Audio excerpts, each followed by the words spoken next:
All right, in this video, we're going to learn the bear crawl exercise, which is a great conditioning exercise. It's a natural movement. It's a functional movement. It's super practical when you're moving out in nature or need to get under something. Has a lot of different benefits for conditioning, such as core strength, stability, mobility. Packs a lot of benefit into one simple movement.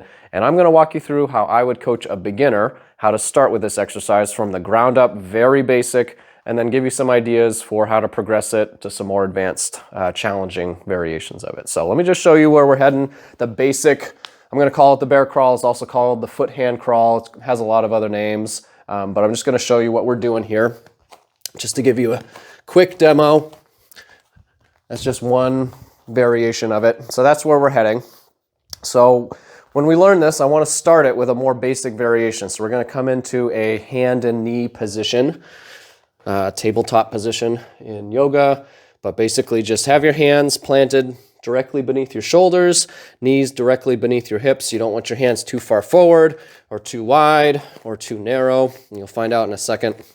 So just get in a comfortable position, back kind of flat. You don't want your back really rounded. You don't want your belly and ribs protruding forward. Just a comfortable, mostly flat position with your spine lengthened. Head relaxed, not cranked back. And from here, we're just going to do a few drills to get the feel of it so that you understand the movement pattern. So what I want you to do is just remove, you're following along with me, right? I want you to remove one arm and just transition to the other arm and just sense how that feels in your body, because you're shifting your body weight slightly to the side, right? When you lift one arm up and the other arm. And I want you to try and keep your core tight as you're doing this. A good bear crawl exercise is one where your spine doesn't have a lot of movement in it. It's not a lot of English. There's not all this bucking bronco type movement. And so I want you to think that and kind of visualize that as you're doing these drills as we learn it. So we're just trying to keep that core tight. We're trying to keep that spine in place. And now we're going to do the same thing with the knee. So we're going to raise one knee up and then the other knee up. And we're just going to try and keep that core in place and just see what that feels like. And then we're going to do opposite limbs, one arm and one knee, the opposites, and then the opposites. We're just going to feel what that feels like. Maybe there's a little sway. Maybe you notice a little bit of movement. Try to minimize that. It's not bad, but it's less efficient. And so we want to try and minimize that. From there, if you're doing good, so you can continue the rest of the tutorial on your hands and knees if you want. You don't need to come up off of your knees like this for the full bear crawl. You can do the knee hand crawl, which is if you want to continue with that and spend some time with that before you move on to the bear crawl. But we're going to move on. So at this point, we're going to raise the knees up just a little bit off the ground, an inch, a couple of centimeters. We're going to do the same thing. We're going to raise one arm and raise the other arm. And then one foot and then the other foot. And just see what that feels like and try and keep your core stable in space. Take a break if you need it. And then we're going to move opposite limbs. So one arm and one foot. One arm and one foot. Try and pause in that top position for just a moment. Try and pause in one position. A little bit of a balance challenge and take a break. So what's really important with the bear crawl and almost all crawling exercises and movements is what's called a contralateral movement pattern. And that's where we're moving opposite limbs. You don't want to move the same side limbs and then the other side limbs. It's way less efficient. And so we want to do this opposite limb movement. So left arm with right foot moving at the same time, right arm with left foot moving at the same time. It's going to provide a much more coordinated and stable movement pattern. It also translates into natural human gait patterns from walking and running and other gait movements. So that's what we're trying to work on here with this drill, and I want you to remember that as you progress through the different levels of the bear crawl. So once you feel comfortable with the basic drill in place, just add a little bit of movement to it. You're lifting your opposite arms and you're moving forward just a couple of inches.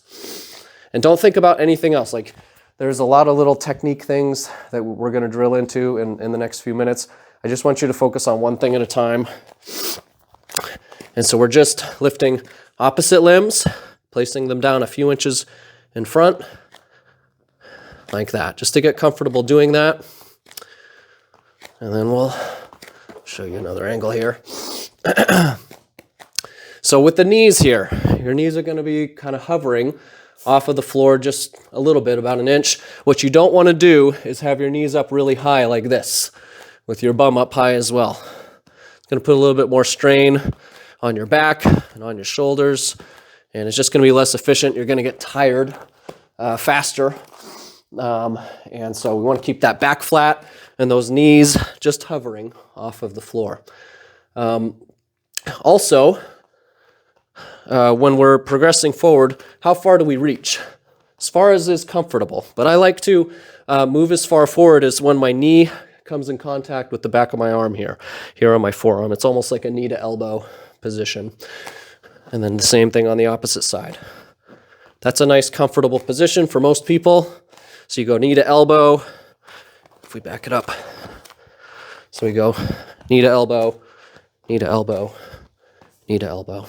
And you notice that trying to keep my hands stacked underneath my shoulder. So my arms aren't super wide here. If you do that, you'll feel how difficult it becomes if you use a really wide stance.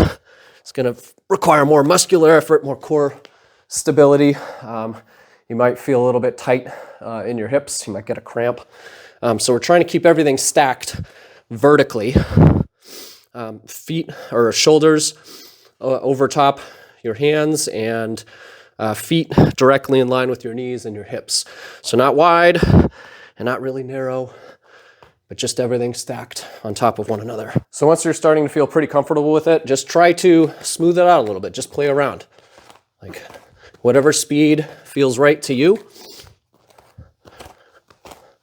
Remember to breathe. It's a common mistake, just to forget to breathe. Other common mistakes to avoid, I mentioned earlier, the butt going up really high, kind of rounding the back. This works, like you can get somewhere, but it's just way less efficient.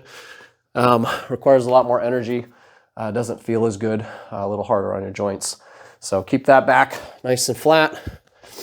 The elbows, another common mistake is to have the elbows flare out to the sides. It's awkward for me to do it. But you want to keep those, again, elbows stacked underneath the shoulders. And then, yeah, forgetting to breathe is probably the other most common, the most common mistake. So how would you incorporate this into your training? There's a lot of ways. You can use it as like a movement wake up in the morning or as part of a warm up before a training session. You can use it for conditioning as part of a circuit or a superset or a triset. You can incorporate it into a movement flow, like a natural movement flow. There's a lot of different ways that you can incorporate it. It's one of those movements that we can do pretty much every day as long as we keep the intensity, the effort in check. And speaking of that, intensity and effort, there are ways to make it harder. So you can certainly increase the distance. I think a great challenge to work up to is to be able to bear crawl for 2 minutes straight without resting.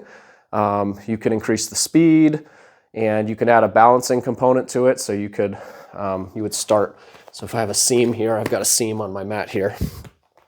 Would pretend that I'm balancing on this. Oh, here we go. And try to do it in a balancing context.